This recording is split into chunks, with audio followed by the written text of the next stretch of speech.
God bless our America and God bless our troops.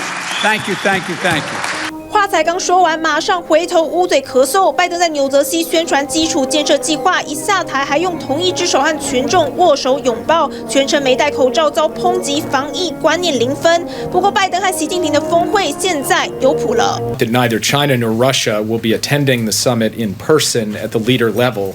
Largely, it seems, due to COVID-19. 大陆国家主席习近平确定不会去罗马参加 G20， 中美两国已经敲定年底前透过视讯方式举行双边会谈。不过 G20 前各国军事动作频频。This is Australian warship 155.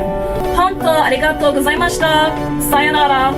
约出澳洲和美国、英国、日本联手在南海大规模军事演习。美国海军日前又公布核动力前舰卡尔文森号和日本护卫舰加贺号齐航画面，似乎要警告中俄军舰绕行日本的挑衅行为。我国に対する支持活動を意図したものと考えられます。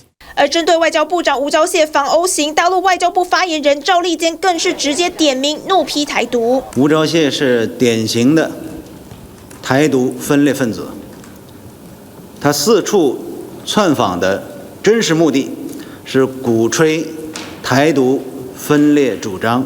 北京一边秀武力与西方国家抗衡，也持续在国际社会对台施压。TVBS 新闻综合报道。想扩大国际视野，掌握趋势，请订阅专门报道国际新闻的 YouTube 频道 TVBS 国际 Plus， 记得要开启小铃铛哦。